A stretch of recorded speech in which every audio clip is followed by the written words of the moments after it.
안녕하세요. 박지원입니다. 원하나의 원픽 이슈 2탄으로 다가왔고요. 이번에는 엔비디아 두 번째 GTC 2024 이벤트입니다. 올해 들어서 약 80%나 급등했던 엔비디아가 4분기 실적 이후 주춤주춤하고 있는데요. 월가에서는 이게 기술적 조정이다, 아니다, 왈가불가하고 있습니다. 고점이 어디일지 계속 고민할 수밖에 없는 가장 중요한 시기. 그렇기 때문에 엔비디아에 투자한 투자자들은 이번 GTC 2024를 손꼽아서 기다리고 있었습니다. 그리고 이렇게 중요한 타이밍, 물론 기술 행사이기 때문에 실적에 대한 이야기는 없지만 결국 실적을 만들어내는 게 기술이다 보니까 안 중요할 수는 없겠죠. 왜? 지난해 GTC가 엔비디아 주가 폭등으로 이어졌던 만큼 올해 행사에서도 상승 촉매제로 작용할 수 있을지 시장의 관심이 더욱더 집중되고 있습니다. 과연 이번 GTC 행사가 다시 한번 엔비디아의 상승 모멘텀으로 작용될 수 있을지 오늘 한번 함께 확인해 보도록 하겠습니다. 최근에 구글, 마이크로소프트, 메타 그리고 오픈 AI에서 우리 이제 자체 AI 반도체 개발할 거야 라고 눈을 돌리고 있죠. 그래서 엔비디아로서는 이번 GTC에서 확실하게 비전을 보여줘야 하는 입장이었습니다. 말 그대로 좀 발등에 불이 떨어진 시점이었는데요. 잠깐 올해 GTC 어떤 것인지부터 소개를 해드릴게요. 5년 만에 개최되는 첫 대면 행사고요. 현재 시간으로 3월 18일부터 하루 만에 열리는 게 아니라요. 사실 4일 동안 열립니다. 21일까지 개최가 되고요. 예상 참관객들은 온 오프라인 포함해서는 30만 명 이상입니다. 구글 맵을 통해서 제가 외벽을 봤는데 거기에는 AI 시대를 위한 컨퍼런스라고 문구가 적혀 있었습니다. 이번 행사의 정체성과 의미를 간단하고 분명하게 전달했다라고 표현이 될 만큼 이번 컨퍼런스에서는 AI의 모든 것을 보여주겠다는 엔비디아의 자신감을 다시 한번 읽을 수 있었습니다.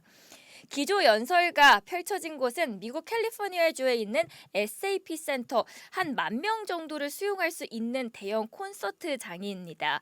주요 내용 어떻게 펼쳐졌는지 한번 살펴보도록 하겠습니다. 오늘 새벽 5시였습니다. 5시에 제가 기다리면서 한번 봤는데 이렇게 시작을 합니다.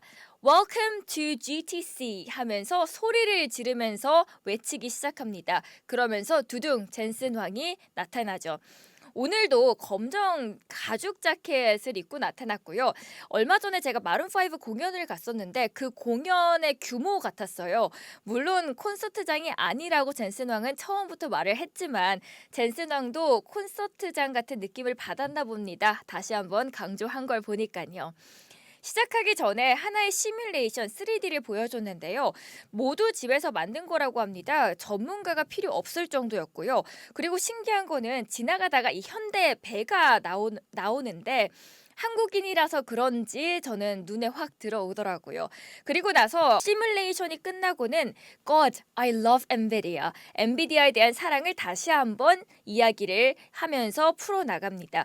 크게 한 4가지 줄기로 이야기를 포인트를 짚어낼 수 있을 것 같습니다. 첫 번째로는 첫 시작은 어떻게 AI를 뛰어들게 시작이 되고 AI가 커나가기 시작한 산업에 대해서 설명을 하기 시작합니다. 여러 토큰 그리고 에너지, 공장 등에 적용이 되었고 AI가 이제는 전기가 굉장히 중요하게 되었다라고 표현을 합니다. 그 어떤 컨퍼런스도 다양한 사람들은 모집하지 못했을 거라고 강조하고 이번 컨퍼런스는 여러 사람들, 여러 중요한 회사들과 함께 협업을 해서 이뤄냈다라고 하고요. 신기한 거는 사실 IT 산업에 있지 않으면서도 AI를 사용하는 기업들이 점점 더 늘어나고 있다라는 부분입니다.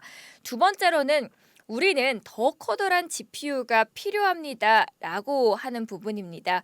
언제까지 가능한가요? 라고 했을 때 누군가는 20년이요? 라고 하는 걸 우리는 다음 주요? 라고 말할 정도의 속도가 필요하다라고 하면서 그 속도의 스피드에 강조를 하는데요. 그러기 위해서는 이미지, 텍스트 트레이닝을 할 거고 현실 세계를 이해하고 공감 감각을 배울 수 있도록 스스로 트레이닝을 하게 만들 거라고 합니다. 우리가 배울 때 상상을 활용하는 것처럼 로봇 AI AI도 혼자 시뮬레이션을 사용할 수 있도록 하게 한다는 건데 여기에서 강조하고 싶은 건 이겁니다. 한마디로 말해서 GPU의 속도, 크기, 그리고 용량의 중요성을 다시 한번 강조해 줍니다. I would like to introduce you very big GPU named after David Blackwell. 이번부터가 정말 기다렸던 이 새로운 칩이 나오는 내용인데요. 최고의 이름이라고 생각합니다. 라고 발표를 합니다. 이때부터 조금씩 엔비디아의 실시간 주가가 오르기 시작합니다. 왜냐면 사실 처음에 GPU GTC 행사가 시작했을 때는 주가가 생각보다 지지부진했거든요. 근데 이때부터 조금씩 기대감이 올라갔나 봐요. 엔비디아 주가가 조금씩 올라가기 시작했고 그 기대감에 부응했던 제품이 바로 블랙웰 B200입니다. 새로운 AI 슈퍼 칩을 소개했는데요. 블랙웰이라는 걸 잠깐 소개를 해드리자면 게임 이론과 통계학을 전공한 수학자이자 흑인으로 최초로 미국 국립과학원에 입회한 데이비드 헤롤드 블랙웰을 기리기 위해서 붙여진 이름이라고 합니다. 여기에서 중요한 거는 이겁니다. 블랙웰은 단순한 이 칩이 아니라 플랫폼이다라는 점을 강조하는데요. 엔비디아가 단순히 GPU 칩 공급 업체가 아니라 우리도 마이크로소프트 그리고 애플처럼 소프트웨어를 구축할 수 있는 플랫폼 기업으로 거듭나겠다라고 강조한 점을 저희가 이 힌트를 통해서 알 수 있었습니다. 그렇다면 이 블랙웰이라는 거는 기능은 어떤 것을 갖고 있을지 한번 확인해 봤는데 이전 세대인 호퍼를 대체하고 크기와 성능 면에서는 상당한 개선을 보여줍니다. 호퍼에 비해서는 2.5배에 해당하는 속도를 가지고 있고 AI 성능은 기존의 플래그십 GPU H200 대비해서는 5배입니다. 특히 이 생성형 AI를 위해서 특별하게 설계가 됐다는 점인데 그래서 AI 모델을 훨씬 더 효율적으로 학습시킬 수 있습니다. 블랙웰 아키텍처 GPU는 2080개의 트랜지스터를 탑재한 세계에서 가장 강력한 칩이고요. 또 하나의 중요한 거는 블랙웰로 하게 되면은 저전력을 이용할 수 있게 된다는 겁니다. 전력을 무려 4분의 1을 사용하게 된다라는 점에서 굉장한 많은 저전력 을 강조해 주는 부분을 볼 수 있었습니다. 왜냐하면 한 번에 AI를 사용할 때는 돌리기 위해서는 정말 많은 전력이 필요하고 전력을 돌리다 보면은 또 환경 오염으로 이어질 수 있기 때문에 이것 또한 또 하나의 이슈로 계속해서 돌고 도는 문제가 됐었는데 여기에 문제를 해결할 수 있는 또 하나의 해결점으로도 작용할 수 있는 게 바로 블랙웰이 되는 거죠. 크기를 직접 보여주기도 했는데요. 저희가 화면으로도 함께 보실 수 있을 겁니다. 크기상으로 보더라도 호퍼가 가장 진보된 GPU에 비해서 더 커다란 크기를 보여줍니다. 거의 2배에 가까운 크기고요. B200 2개와 그레이스 GPU 하나를 합친 GBU 200의 연산이 H200보다 30배 나아졌다라는 장표까지도 이날 공개를 해줬습니다. 세 번째로는 강조해줬던 게 이 협업입니다. 협업했던 기업들을 뒤에 백에다가 여러 가지 기업들의 이름을 보여줬는데요. 자료 화면 통해서도 보실 수 있을 겁니다. AWS, 구글, MS, 오라클 등 정말 많은 기업들, 알 법한 클라우드 서비스 제공 업체들이 블랙웰에 이미 관심을 표명한 상태고요. 심지어는 협력을 이미 시작했다고 합니다. 비전 프로도 시뮬레이션을 통해서 빠르게 만들 수 있는데 미래에는 결국 시뮬레이션을 돌리고 그 안에서 가장 효율적인 방법을 선택하게 될 것이다라는 점에서 블랙웰의 중요성은 더욱더 커질 수밖에 없는 거겠죠. 젠슨 황의 파트너십 발언 이후에 이 안에서 한 약 3개 회사의 주가는 시간의 거래에서 3% 이상 급등하기 시작했습니다. 마지막으로는 환경입니다. 환경에 대해서 언급하면서 AI가 어떻게 환경에 도움이 될 수 있는지 설명을 하는데요. 새로운 날씨 추정 모델 그리고 새로운 시후 매핑 등을 통해서 가능하다라고 이야기를 합니다. 여기에 또 하나 강조되는 게 헬스케어입니다. AI를 통해서 단백질을 분석하고 새로운 약을 개발해 줄 수 있다. 그리고 이제는 프로그램을 그렇게 우리가 따로 배울 필요가 없다.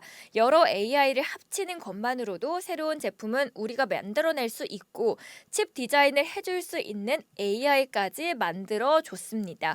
저번에 사우디 서밋 기억하시는 분들도 있으실 겁니다. 그때 당시에도 새로운 아이들이 탄생을 하고 이 아이들에게 굳이 AI나 프로그래밍을 따로 학습시킬 수 없다. 오히려 만약에 내 아이가 탄생한다면 프로그래밍 쪽이 아닌 AI가 아닌 바이오 쪽을 오히려 학습시키겠다라는 말을 했었거든요. 그 맥락과 함께 이어지는 것 같습니다.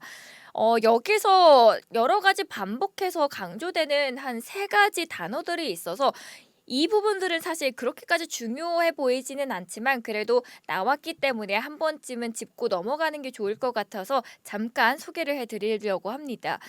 NV링크 스위치라는 게 나오는데요. GPU 하나가 다른 GPU와 동시에 다 같이 의사소통을 가능하게 만들어주는 칩이고요. 호환이 일단 가능하다라는 장점이 있습니다. 이게 개발이 되면서 모든 GPU가 이 링크를 통해서 다 같이 의사소통을 가능할 수 있게 만들어주는 거고 이건 커다란 GPU 하나와 다름없다라고 표현을 합니다. 한마디로 말씀을 드리자면 이 데이터 센터의 규모와 성능을 대폭 확대했다라고 보실 수 있을 것 같습니다. 두 번째로는 NIM 서비스입니다. 소프트웨어를 더 잘 수신하고 운영하기 위해서 이 서비스를 제공하는 거고요. 코딩 없이 프로그램을 만들 수 있게 해주는 서비스. 이미 엔비디아는 이 방식을 통해서 칩을 현재 만들고 있습니다. 마지막으로 GB200 그레이스 블랙웰 슈퍼칩을 공개했습니다. GB200인데요. B200 블랙웰 GPU 2개와 그레이스 중앙 처리 장비 CPU 1개로 구성된 반도체입니다.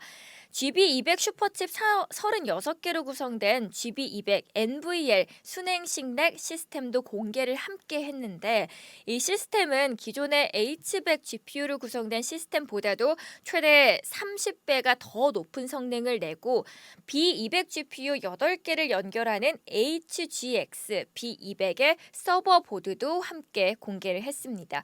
제가 방금 말씀드렸던 이 제품들은 올 하반기쯤 출시가 된다고 하니까요. 하반기에 다가올수록 한 번쯤 다시 한번 되새기시면 좋을 것 같습니다.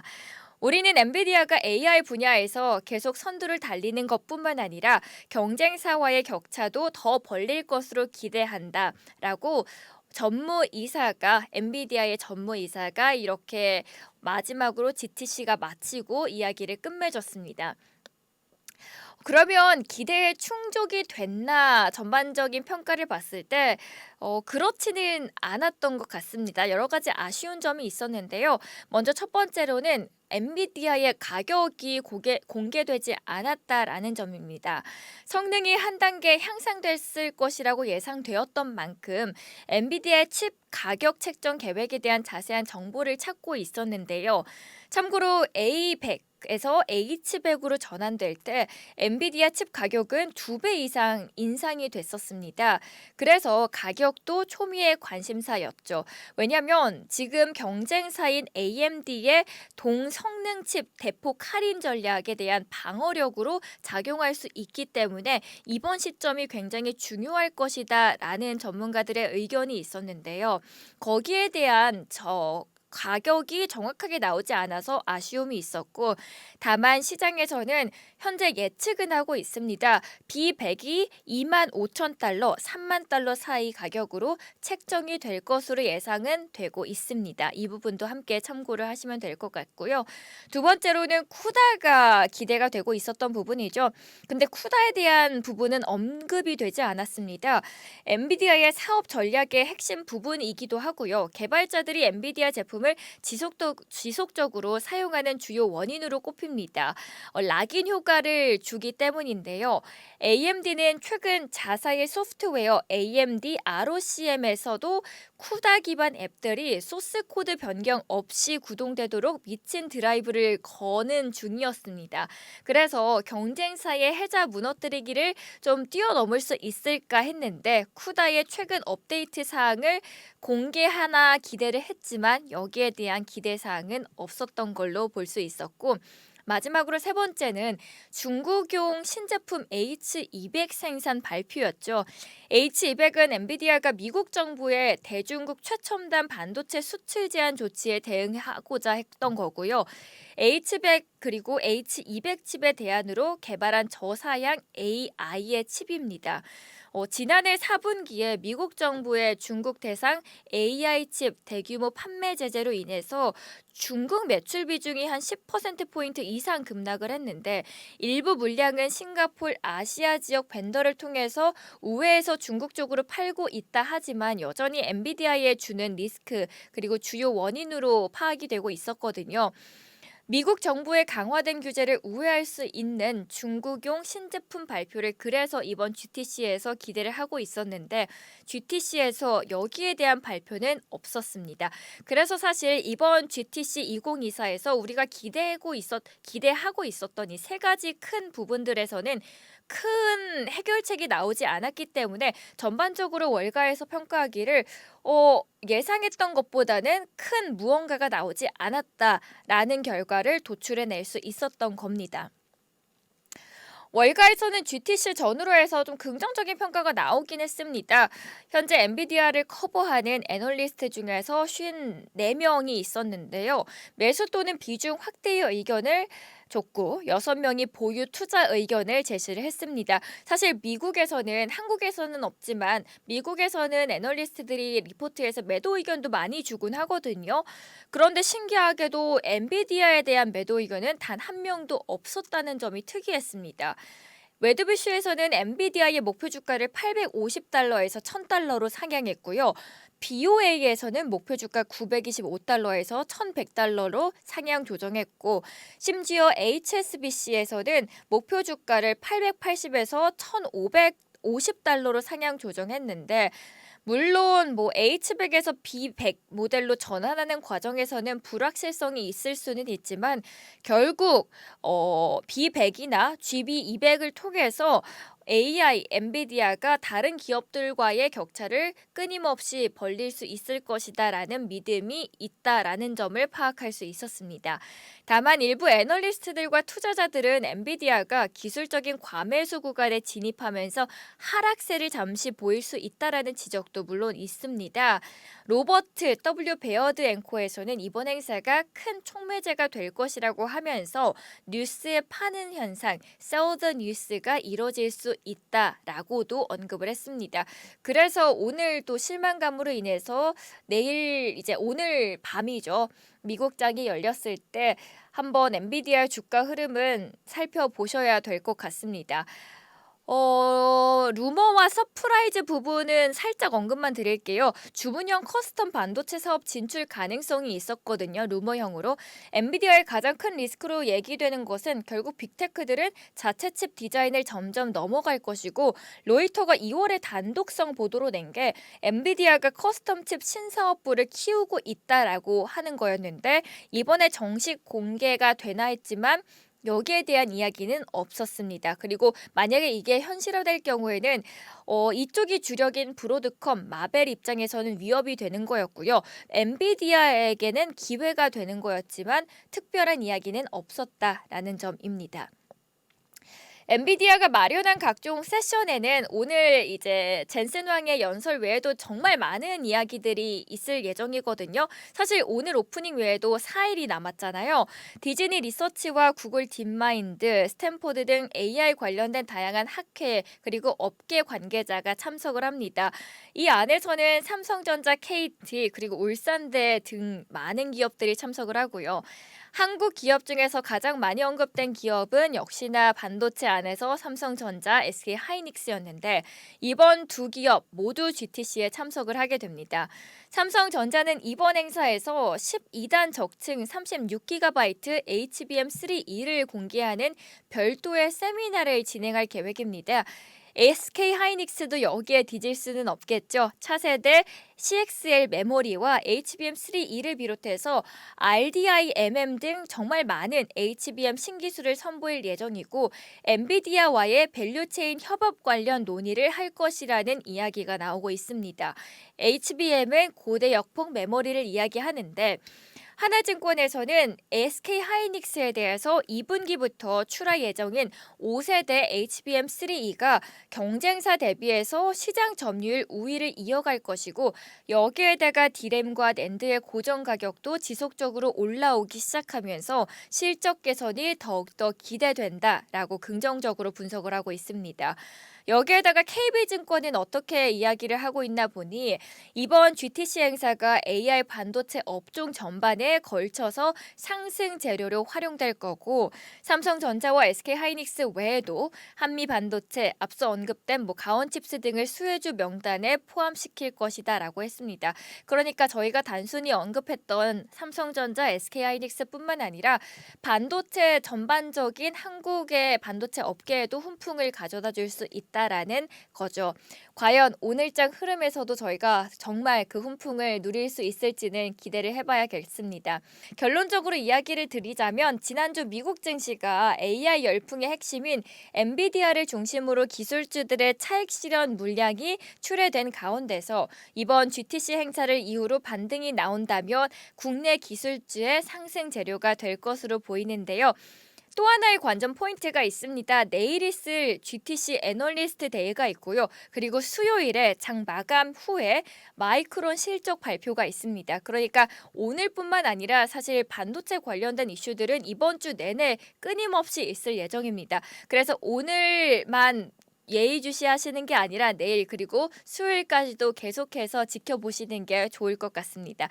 오늘 보시는 분들은 아시겠지만 사실 저는 오늘 행사에서 가장 기억에 남는 거는 그린입니다. 오늘 젠슨 왕이 로봇을 소개를 해줬는데요. 그린도 있고 여러 가지 이름들이 붙여져 있었습니다. 그린한테 일로 와 이렇게 했는데 그린이 안 오는 거예요. 그래서 사실 처음에 그린이 등장했을 때는 많은 사람들이 너무 귀엽다라고 하면서 실제로 주가 창을 보니까 주가가 올라갔습니다. 그런데 젠슨 왕이 그린 빨리 와 우리 시간이 없잖아 하고 했는데 그린이 저쪽으로 딴짓을 하고 가다가 다시 조금 오기 시작하니까 말을 제대로 안 듣는 모습들이 보였습니다. 그러다 주가가 조금씩 내려갔습니다. 이것 때문인지는 모르겠지만 아무튼 엔비디아의 주가 좀 지지부진한 영향을 보였는데 그래도 오늘장 개장할 때는 다시 한번 큰 반등을 보여줬으면 좋겠습니다. 오늘 원하나의 원픽 이슈 GTC 2024 이만 마무리하도록 하겠고요. 오늘도 여러분과 함께해서 행복했습니다. 오늘도 좋은 정보 열심히 공유해드렸고요. 도움이 되셨길 바랍니다. 안녕.